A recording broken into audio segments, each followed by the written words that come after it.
Hello, good morning, good evening, good afternoon, everyone. My name is Althea Walters. I'm your host today for the Focused and Fulfilled podcast. Now, today I have a very special guest. Her name is Goioiza, and of course, I'll try my very best to remember the pronunciation of her name. She's a business and mindset coach, thriving focus, and I'm so happy to have her on my platform today. So we're going to be talking about transforming overwhelm into positive life and business results. And I know a lot of us suffer from overwhelm. So what a topic to talk about in a time like this. So Goioiza, thank you so much for being on the podcast.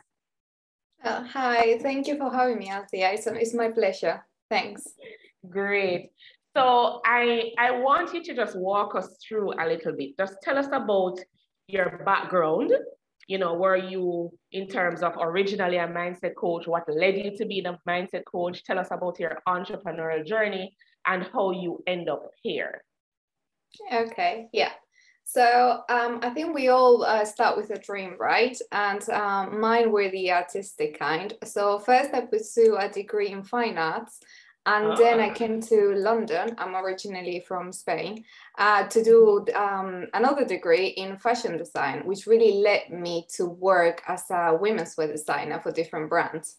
So I really loved designing, and some of my ideas did go to catwalk. So London, Paris, Milan, and I even got to design for other clients in different parts of the world, such as Japan. So for me, that was a great experience to expand my cultural aesthetic, to be able to, work with people, diversely. So on paper, it looked really great. Like it's a glamorous career to pursue and develop. But in reality, I was working 10 to 12 hours a day to meet tight deadlines in a high pressure environment.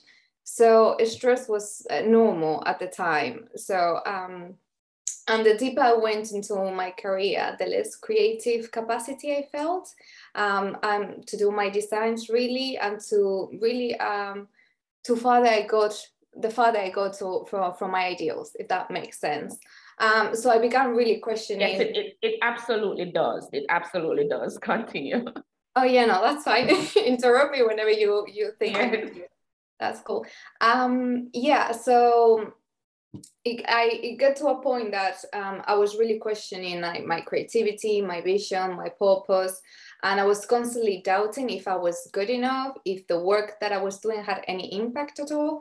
And that really brought this mental and physical dissonance that affected my health. So here I was supposedly living this dream that I set out to live. But yes, I was experiencing this suffering. Something wasn't right for me. And no one told me that I will find myself on a hospital bed thinking, wow, this is it. Like, what am I doing wrong? Because so for me, that was like, I guess, the epiphany, or the moment that I started to really assess what I wanted to do with my career and my life, really. Because if the answer was yes, like that was it, I couldn't really imagine myself, continue to live that life, regardless of how much I wanted to be in the fashion industry. So I wasn't the one to believe really in spirituality at the time, but I think many of us can probably resonate or are familiar with the phrase "ask and you shall receive." So yes, absolutely, ask and you shall receive. Yeah, so that's what I did. Like I started asking myself, is there any other way to pursue this dream? Is there a better way? Because of course I didn't really want to continue. I didn't thought it was a healthy choice to continue doing things that way.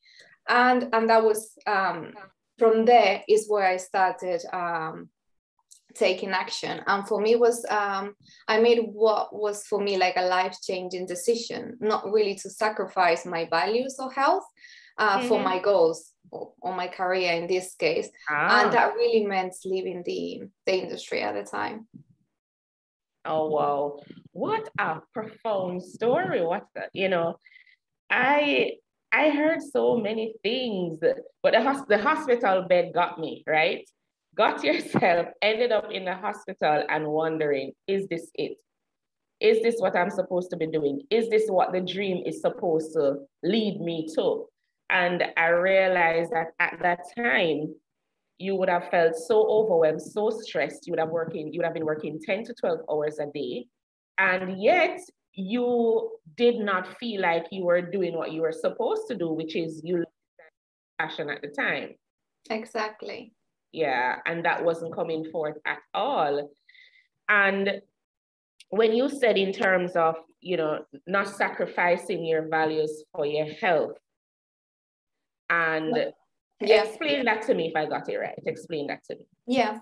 So I guess for me, I was deviating from the industry, the way they will do things, the way they will treat people, the reality that was there. It's not all bad, of course.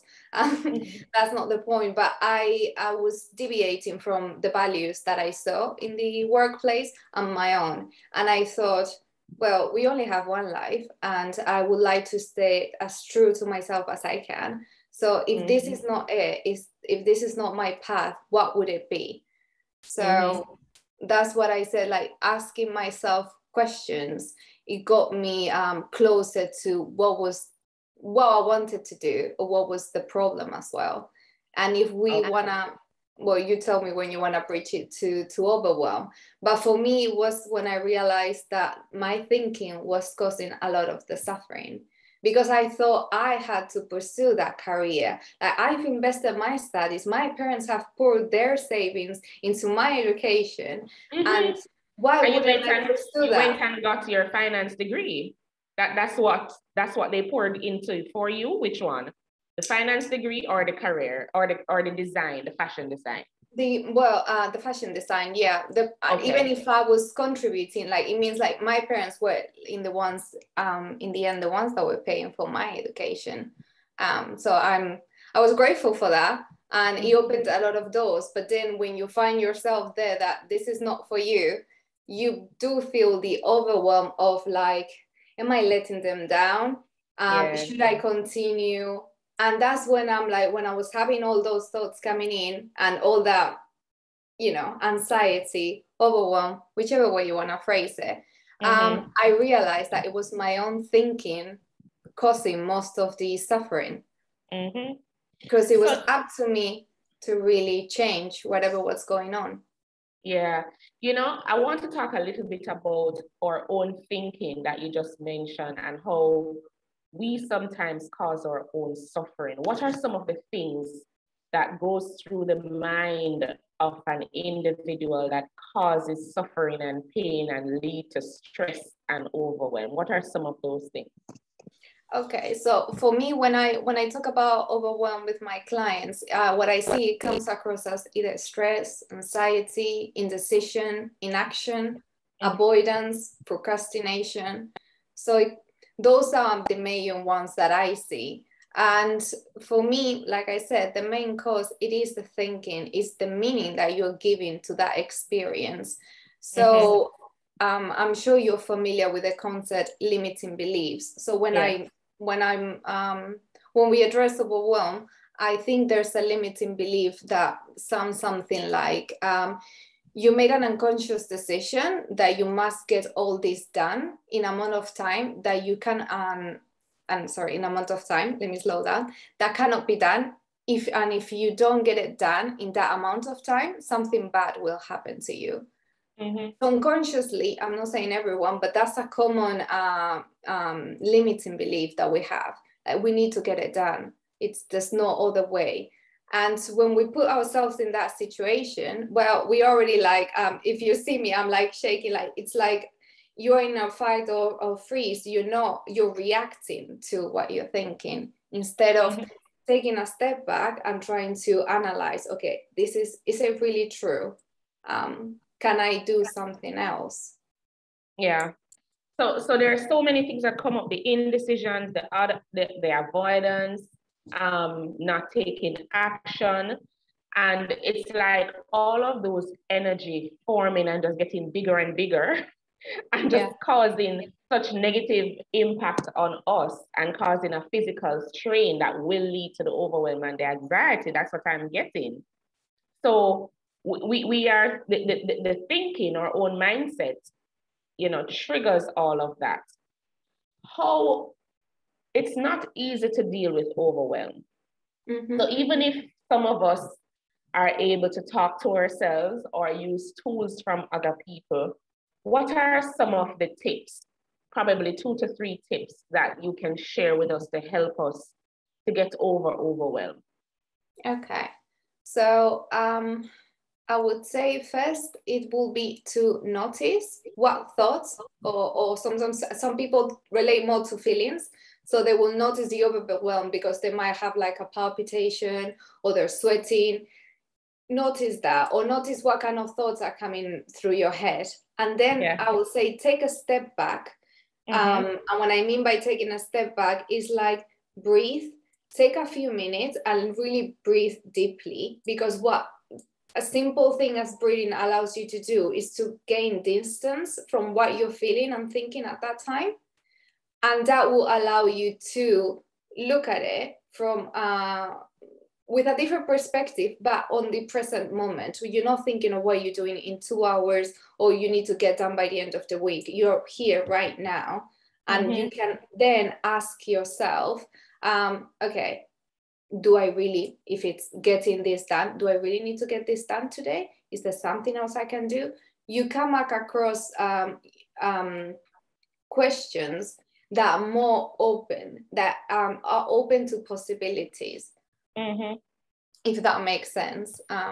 Yeah, absolutely. And the good thing is that when you know how your body and mind reacts to overwhelm. So I know when I'm getting overwhelmed. I know when my anxiety, there's a little nervous feeling that gets me, but I know it. And when it happens, I usually step back. And ask myself, what is causing this? Did I just finish a phone call that didn't work for me? Did I just get an email that I didn't like?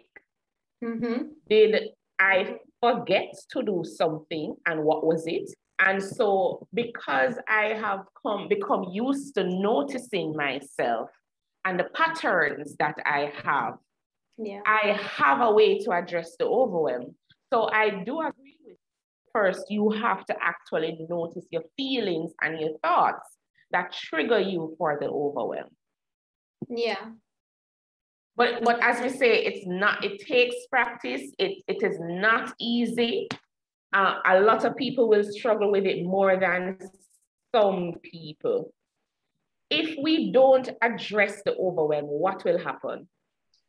Well, I guess in the end, like you end up collapsing in a way. That's why people have this burnout. It sounds like sometimes, I don't know, it depends how familiar you are with it. It's like, oh, right, that's not going to happen to me until it does. And you don't really want to be there.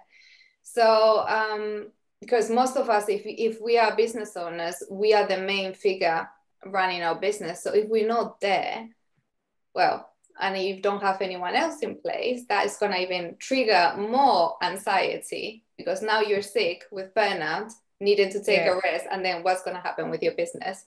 So I would say, like you say, it's not easy to take action in the moment. And if you're not even able to articulate a thought, like asking yourself a question to find out what's going on, play some music, move, like shake it off, whatever it is. Like, honestly, go for a walk. I tend to play music because for me, it's something that I connect a lot with. So that helps me. And that gives you the space.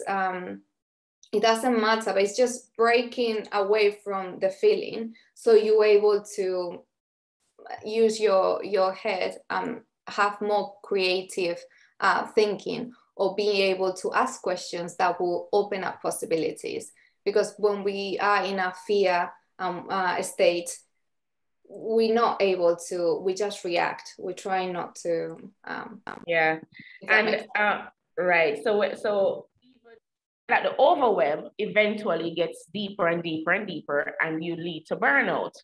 Now, when you're burnout and you have your health is at risk, etc., there's no way that you can run a business because your health comes first. And that goes back to the point when you ended up on the hospital bed because you were burnt out. You were just working, working, working. Yeah, I have to say it's really difficult when you need to tell yourself, I really need to step out because otherwise this is not going to work. And you might think, oh, but I'm missing on opportunities, or oh, I should be working. Yes, I know. I literally had similar thoughts. But if you're not physically well, there's nothing you can do. So the best thing that you can do for yourself and your business is take the time off that you need. And then I think is do put something in place, whatever that is for you, that will allow you to have like a, I don't know how like a practice in place in a way. Yeah. So when you start feeling that anxiety or whatever it is, you know what to do. Because when it hits, it's normally when we are like, we react and we tend not to know what to do. But when you are, thinking about it ahead, it's like, well, I know giving a speech is going to trigger something on me. Okay, what can I do to lessen that? Things like that. That's me. If I have to stand up and give a live speech, oh my God. The anxiety starts to kick in. But for me, once I start, that's it. I'm good. But all the process leading up to me giving a live speech have me over my head. But once I'm on the stage, there's no taking back that mic from me. But it's just a part of my anxiety that works. So what are some of the lessons you have learned in business over the years? What are some of the lessons that you have learned? I think for me, like I mentioned before, it was realizing that the thinking was causing most of my suffering. For me, having a powerful mindset that supports my values and my goals is key, really, to have a beautiful life doing what I love. And like I said, this lesson has been valuable in terms of growing my business, but it's also it's helped me enjoy my life. When challenges come up, being able to face them in a more solid way. I'm not saying that, overwhelm, of course it pops up, anxiety comes up, but the way I react, what I do after is different. And I'm still on a journey. I don't think this is like work in progress. I don't think there's ever going to be a moment where we say, oh, we are done, that's it. Oh no. But that's because the beauty of the more you get over one hurdle, is like you're saying, what's next? And so you just try to move on to that. Okay, great. So having a powerful mindset to support your life, to live that beautiful life, and to run your business is one of the biggest takeaways for you so far. That's great. Tell us about your business, Goioiza. Okay, so I'm the founder of Thriving Focus, which is a business and mindset coaching company. And what I do is I help creative entrepreneurs and artists who are open to transformation achieve their business and financial goals.